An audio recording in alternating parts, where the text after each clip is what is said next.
Hutan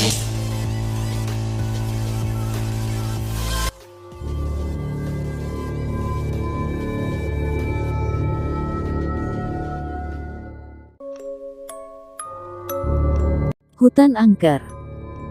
Malam telah tiba ketika 5 orang teman Emily, Jack, Sarah, Mark, dan Jessica memutuskan untuk melakukan perjalanan petualangan ke hutan terpencil yang terkenal sebagai hutan angker. Mereka sangat antusias untuk mengeksplorasi tempat itu meskipun mereka tahu akan ada risiko besar dan bahaya yang mengintai di sana. Mereka membawa tenda, lampu senter, dan perbekalan makanan untuk beberapa hari.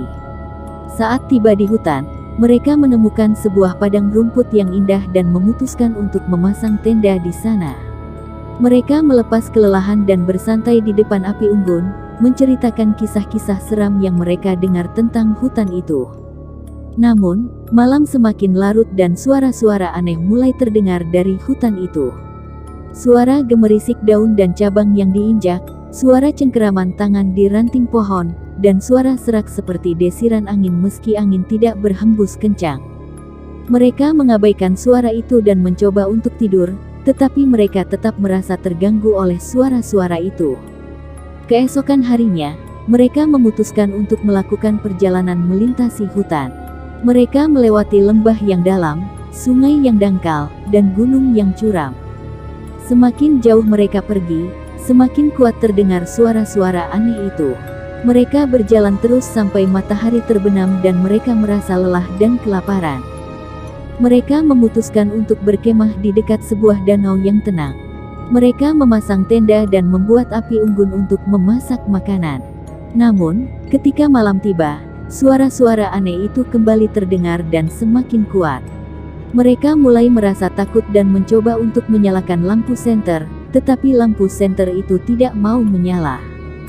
Saat mereka berada di dalam tenda, mereka mendengar suara ketukan pintu di luar tenda.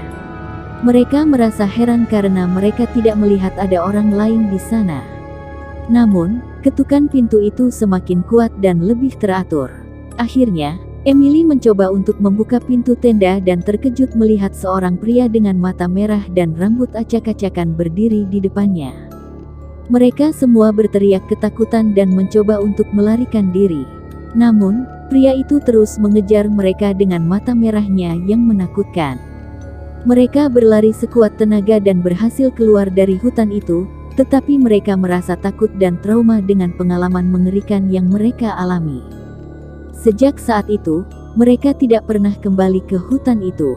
Mereka belajar bahwa mengabaikan rasa takut dan berlebihan antusiasme dalam mengeksplorasi tempat yang tidak dikenal bisa sangat berbahaya. Hutan angker itu ternyata adalah tempat yang dipenuhi oleh makhluk gaib yang tidak ingin terganggu oleh manusia. Keberadaan hutan itu harus dihormati dan dijaga dengan baik. Namun, mereka merasa penasaran dan ingin mengetahui lebih banyak tentang kejadian aneh di hutan itu. Mereka mencari tahu tentang sejarah hutan itu dan menemukan bahwa hutan itu dulunya adalah tempat yang sakral bagi masyarakat setempat. Namun, pada suatu saat, sekelompok orang menghancurkan altar dan patung-patung yang ada di dalam hutan itu. Sejak itu, hutan itu dihuni oleh makhluk-makhluk gaib yang marah dan tidak ingin ada manusia yang masuk ke dalam hutan itu. Setelah mengetahui hal itu, mereka merasa menyesal karena telah mengabaikan keberadaan hutan itu. Mereka merasa bahwa mereka harus melakukan sesuatu untuk memperbaiki kesalahan mereka. Mereka memutuskan untuk kembali ke hutan itu dan memperbaiki apa yang telah dilakukan oleh orang-orang yang merusak hutan itu. Mereka meminta bantuan dari beberapa orang setempat untuk membantu memperbaiki hutan itu. Mereka membersihkan hutan dari sampah dan merawat tanaman-tanaman yang ada di dalamnya. Mereka juga membangun kembali altar yang pernah dihancurkan oleh orang-orang tersebut. Setelah beberapa bulan, hutan itu menjadi tempat yang indah dan damai. Suara-suara aneh yang dulu terdengar tidak ada lagi, dan makhluk-makhluk gaib yang marah tidak lagi menampakkan diri. Masyarakat setempat merasa senang dengan keberadaan hutan itu yang kembali indah seperti dulu. Emily, Jack, Sarah, Mark, dan Jessica merasa puas karena telah melakukan sesuatu yang baik bagi lingkungan. Mereka belajar bahwa keberadaan hutan itu sangat penting dan harus dijaga dengan baik.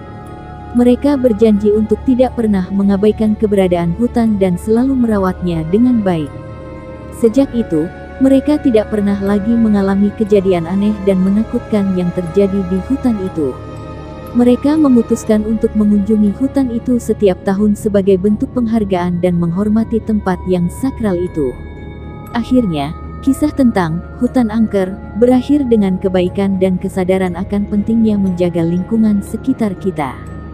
Keberadaan hutan dan tempat sakral lainnya harus dihormati dan dijaga dengan baik agar tidak menimbulkan risiko dan bahaya bagi manusia.